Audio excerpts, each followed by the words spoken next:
జరిగేటువంటి ధర్మాన్ని ఆచరించడానికి కోసం తెలుసుకోవాలని జిజ్ఞాసతో వచ్చినటువంటి పెద్దలందరికీ కూడా ప్రత్యేకమైనటువంటి నమస్సమాంజలు అర్పించుకుంటూ, అలాగే వేదిక మీద ఉన్నటువంటి పరమ పూజ్యులైనటువంటి వీరందరికీ కూడా శిరస్సు వంచి వారి పాదాభివందన చేసుకుంటూ, కలవు వెంకట నాయక అంటారు. ఈ కలియుగంలో మనకు ప్రత్యక్ష దైవం శ్రీహపతి శ్రీ వెంకటేశ్వర ప్రభువే.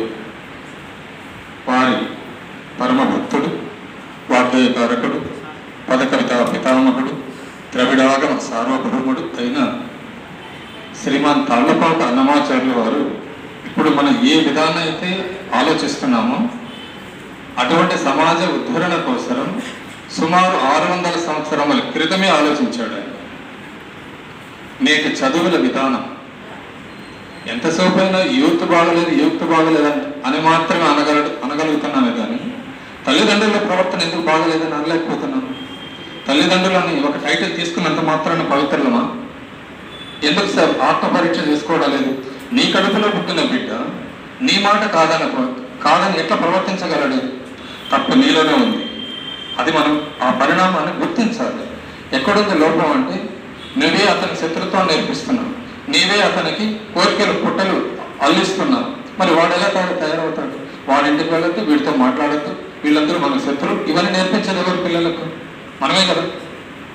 మరి ఎంతసేపు యూత్ మీద మాత్రం ఏలెత్తి చూపిస్తారు ఎందుకు? తప్ప కదా, అది చేయకూడదు. అట్లా పూర్వకాలంలో విద్య అనేది ఏదో ఒక శుభ లగ్నంలో తీసుకొని విద్యాభ్యాసం చేయించేటప్పుడు గురువు దగ్గర ఆ రోజు సరస్వతి అమ్మవారి పూజ పెట్టుకొని ఓ నమః శివాయ సిద్ధం నమః అని విద్యాభ్యాసం ప్రారంభించేవాడు. ఆ వయసు అతనికి 5 సంవత్సరాలు దాటి ఉంటుంది అంతే. ఇంకా గురువుగారు ఆ ఓ నమః వృద్ధించిన తర్వాత ఆ పలకలు ఈ లోపల వారికి కాస్త నిద్ర వస్తుంది, మళ్ళీ మేల్కుంటాడు, మధ్యాహ్నం భోజనానికి వెళ్తాడు, తిరిగి మళ్ళీ స్కూల్కే రాడు, వాడి జీవితంలో రాడు. కానీ అతను విద్యావంతుడే అని అంటారు. ఎందుకంటే ఆ మహామంత్రాన్ని ఆ రోజు అతను ఉపదేశం పొంది ఆ చేతితో రాశాడు, ఓ నమః శివాయ సిద్ధం నమః. ఈనాడు ఎక్కడైనా అది ఆ విధానం ఉందా? లేదు, అంతా లేటెస్ట్లోకి వచ్చేస్తాం.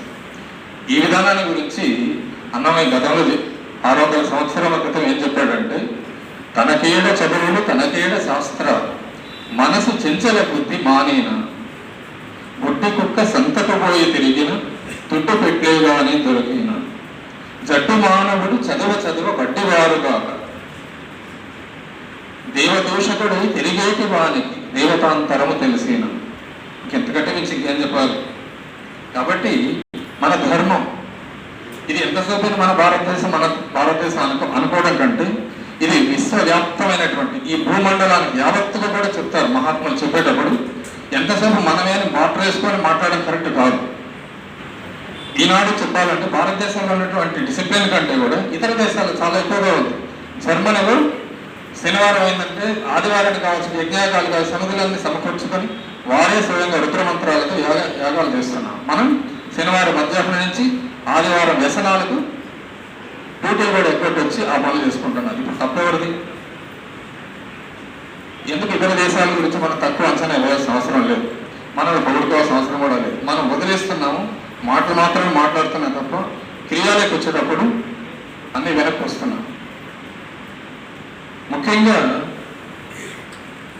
రాజకీయ నాయకుల గురించి, పెద్ద పెద్ద అధికారుల గురించి వాళ్ళు అలాంటి వాళ్ళు ఇలాంటి వాళ్ళని మనం ఏలెత్తి చూపిస్తున్నాం.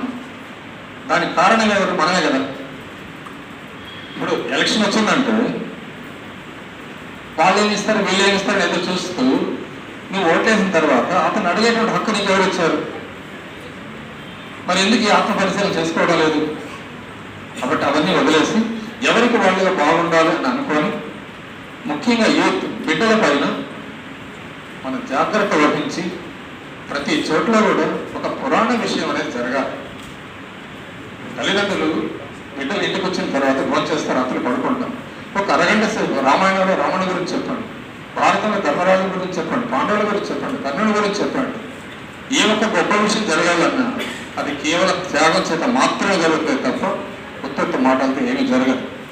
ఈనాడు మనం ఈ భూమి మీద ఈ భారతదేశంలో నిలబడుకుని ఉన్నామంటే ఎంతో మంది మహాత్ములు తన జీవితాల సర్వస్వం త్యాగం చేస్తే తప్ప ఈరోజు మరి మాటలు మాత్రం మాట్లాడుతూ చేష్టలు కడగొచ్చేట్టు వెనకడుగేస్తే అది జరగదు. కాబట్టి మన విద్యా విధానంలో ఆధ్యాత్మికత అనేది పూర్తిగా లేకుండా పోతూ ఉంది. గతంలో సుమారు ఒక 1985 ఆ వరకు ఉన్నటువంటి లెసన్స్ ఈనాడు లేవు. అవి పునరుద్ధరణ చేసుకోవాలి. అది మన అందరం కూడా సంఘటితమయ్యి ప్రభుత్వానికి దీన్ని మనం మెన్షన్ చేయాలి. విద్యాశాఖకు మనం రెఫర్ చేసుకోవాలి. గతంలో ఉన్నటువంటి లెసన్స్ వల్ల రీజనరేట్ చేయండి అని చెప్పాలి. అది లేకుంటే ఏమి జరగదు. ఈరోజు రాముడు అంటే ఎవరంటే చెప్పలేకపోతున్నారు పిల్లలు.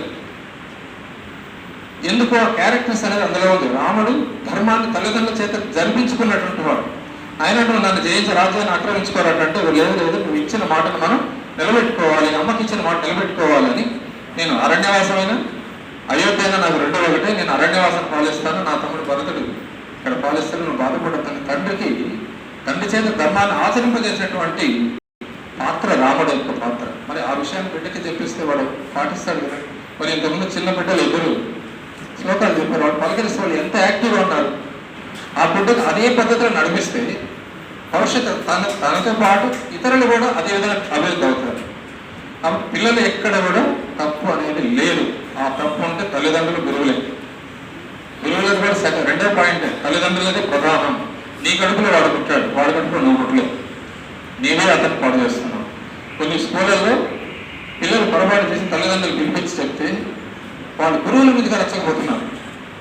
అని మా వాడు తన తండ్రికి బాగా నువ్వు పాఠం చెప్తారు. మరి ఎట్లా గురువుకి ఎట్లా భయపడిస్తాయి? ఈ తప్పది మంది కాదు.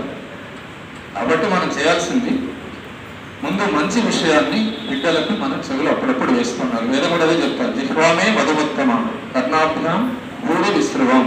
మంచి మాట అంటే దైవ సంబంధమైనటువంటి శాంతియుతమైనటువంటి మాట మాత్రమే మాట్లాడాలి. అదే గొప్ప, అంతకంటే నీకు గొప్పది ఏదీ లేదు. దైవ సంబంధమైంది, ధర్మ సంబంధమైంది మాత్రమే గొప్పది. అదే మన బిడ్డలకు మనం చేయాలి తప్ప ఇంకోటి కాదు. ఎవరిని నిందించాల్సిన అవసరం లేదు. యావత్ భూమండలం మొత్తం ఆధ్యాత్మిక సాధన పీఠభూలుగానే ఉపనిషత్తు చెప్తుంది తప్ప తాపర్లు వేసుకొని నాది అనే మాట మనం వర్జించాలి. ఫస్ట్ అందరం అనే మాట వచ్చినప్పుడు అదే విశ్వం యొక్క ఐక్యత.